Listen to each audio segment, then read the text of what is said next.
Salut à tous, bienvenue sur MX2K. Aujourd'hui, on va aller à MX Land au sud de Paris et j'en ai profité pour aller au bureau chercher mes fringues pour aller rouler. Alors, c'est anecdotique, mais je vais prendre un métro, un RER pour aller rouler. Alors ça, je sais pas du tout si ça a déjà été fait dans le monde. Bon allez, j'en profite pour montrer le bureau de mes collègues. Regardez le bordel, ça c'est le bureau de Fredo et ça c'est de Rico. Non mais n'importe quoi. Là, on est sur quelque chose de un peu plus structuré. Et c'est le mien en l'occurrence. Mais voilà, si vous venez avec une Cléo, avec la moto sur le toit ou autre, mettez des photos, on va bien rigoler. Bon, moi je vous laisse parce que faut y aller quoi. Oui, c'est bon, plus que quelques minutes avant d'aller rouler, je suis dans le RER de Charmes. Je vous passe une pub et on se rejoint tout de suite sur la piste avec Benji.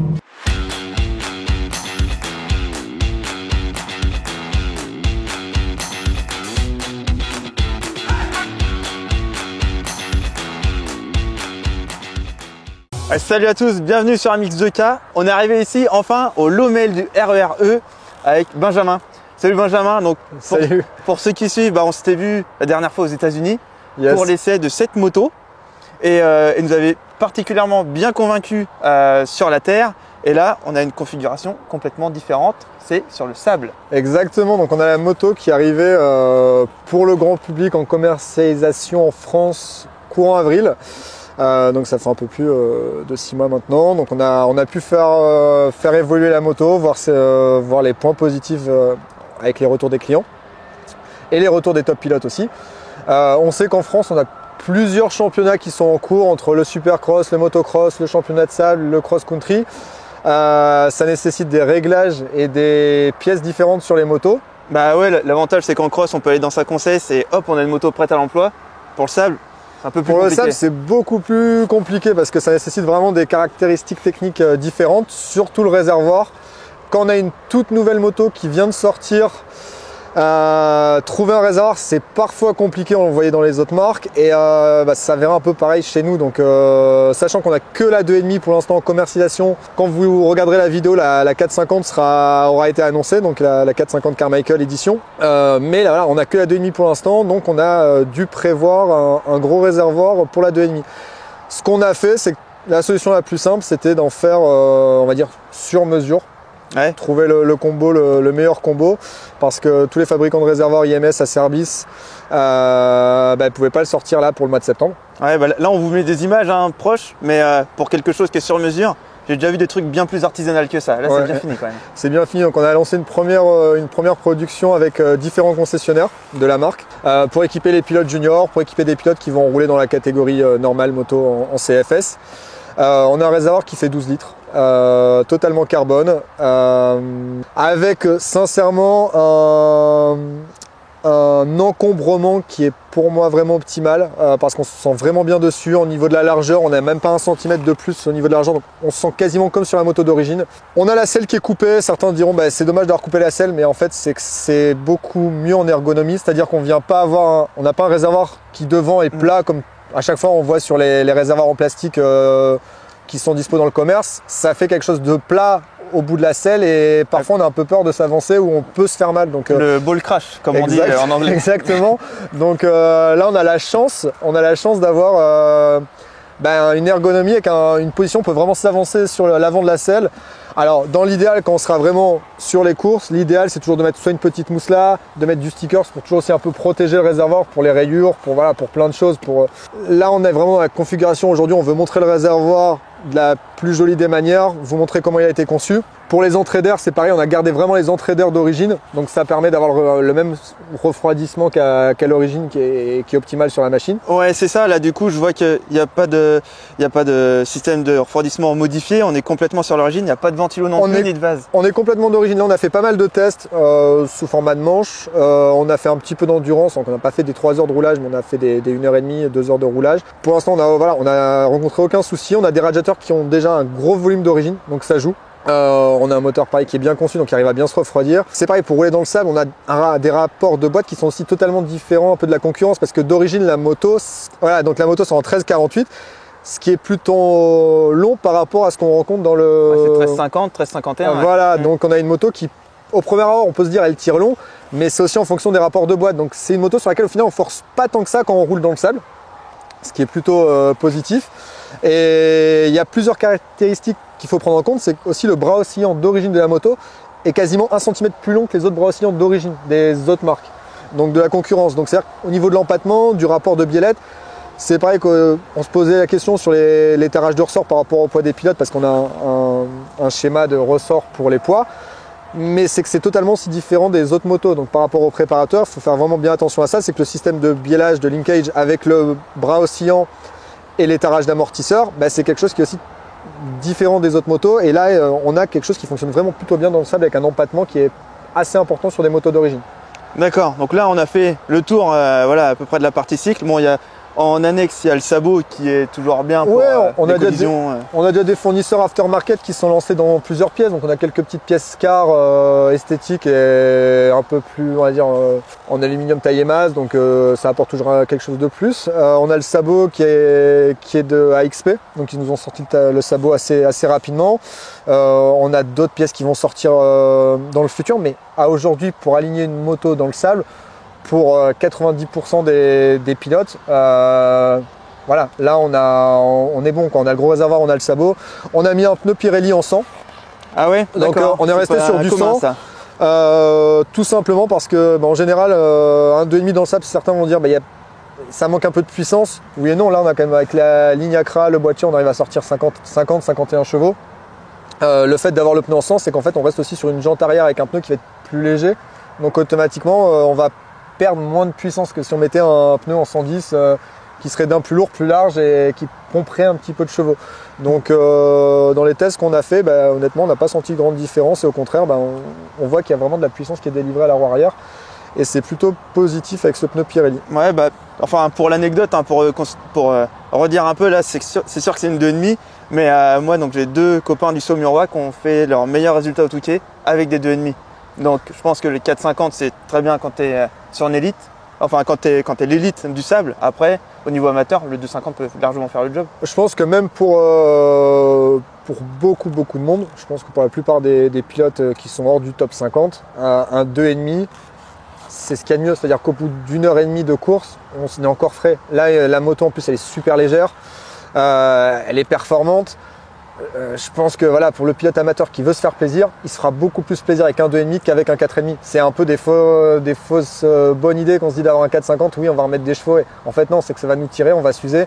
Quand on a 3 heures de course, 2 heures et demie de course, c'est usant. Là la 2,5 on la tient, le moteur il nous brusque pas plus. On doit tirer par moment un peu plus dedans, mais quand on voit le format des courses aujourd'hui où il y a de moins en moins de lignes droites et on doit avoir de plus en plus de techniques, dribbler les vagues, sauter les vagues, faire ces choses-là, quand on a une moto qui a la bonne démultiplication, qui a les bons pneus, qui a la bonne partie cycle, ça le fait vraiment. Moi je pense que voilà, c'est le meilleur choix.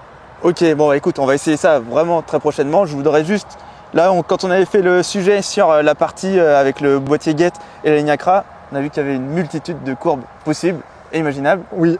Là, qu'est-ce que tu recommandes pour aujourd'hui? Alors, ça dépend de la texture du terrain, mais ce qui est assez drôle, c'est qu'on a des courbes Accra qui peuvent faire courbe Accra débutant, intermédiaire, expert.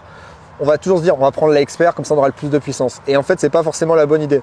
Là, on a fait des tests à Lune Plage où en fait la courbe qui fonctionnait le mieux, c'était quasiment la débutante ou intermédiaire, parce qu'elle apportait un petit peu plus de bas régime. Alors un petit peu moins de haut, mais au final, les bas régimes ils sont ultra utiles dans le sable.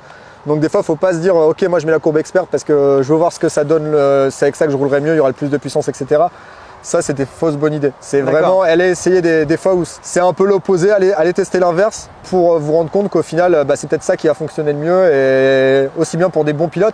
Parce que l'idée, là, qu'on a essayé avec des pilotes qui vont rouler en catégorie junior, c'est il faut une moto facile. Quand on roule pendant 2 heures, 2 heures et demie, 1 heure et demie non-stop, il faut une moto facile, il faut une moto qui reprend, il faut une moto qui réagisse tout de suite, qui répond tout de suite. Et de manière générale, voilà, il faut du couple, il faut de la longe, il faut du coffre, c'est sûr. Mais il faut ces bas régimes qui sont ultra importants. Ok, ah oui, parce que là, bon, j'avais vu dans la multitude de maps qu'il y avait courbe sable lourd, sec, séchant. Là, en fait, quand tu as la Accra, tu prends uniquement les courbes Accra ou tu peux faire un peu. Qu'est-ce que tu préconises? Ça veut dire que c'est la même chose que sur les courbes standards, c'est qu'on a les courbes Accra sable, courbe Accra pour le terrain dur, courbe Accra pour terrain meuble. Et par moment, ça se diversifie, ça se sépare en courbes Akrapovic, sable débutant, sable intermédiaire, sable expert. Ah ouais. Alors la chance qu'on a, on va regarder après sur l'application, je vous le montrerai, mais c'est qu'on voit aussi les réglages. On ne peut pas changer les réglages des courbes, mais par contre on peut voir où est-ce que la puissance, où est-ce que le couple est mis. Ouais, donc ça va max de puissance, mais si tu l'as pas en bas, ça vous permet de comparer. Okay. Donc j'ai envie de dire, des fois, voilà, vous faites le Touquet. C'est vrai que c'est la course qui est un peu plus rapide. Mettre la intermédiaire expert, c'est peut-être mieux parce que vous avez vraiment plus de mis au régime. Mais sur des courses comme Graillan, Osgore, vous voyez, on a un sable plus lourd. Mettre les courbes sable débutant, intermédiaire sont peut-être le meilleur choix. D'accord. Bon, là, on a du sable quand même très épais. Donc, on va prendre sable intermédiaire. Mais qui est en fond dur. Voilà. Donc, ouais. Même des fois, essayer des courbes terre, ça peut être intéressant. Ouais, justement, je voulais vraiment varier du tout au tout. Donc, du sable et après prendre sur un circuit sec béton. Et sentir la différence. Ouais, voilà. Regardez s'il y a vraiment une grosse diff ou quoi. Super. Bon, allez, c'est parti.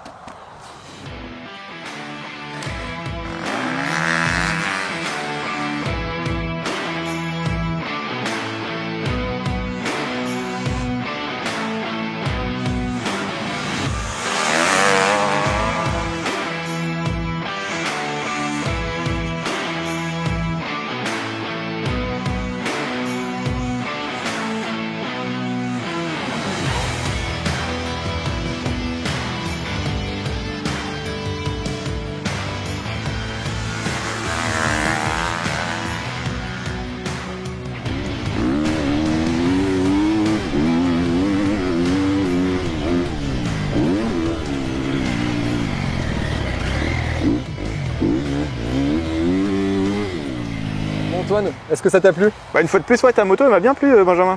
Je l'ai même pas cassé. Et ouais, non. Et presque pas sali en plus. Et presque pas sali, ouais. Donc si vous voulez vous faire un peu de sable et que vous êtes au sud de Paris, je vous recommande vivement MXland. Et pour revenir à nos moutons, cette moto en version sable, donc avec les tubes descendus au maximum, le pneu sable, etc.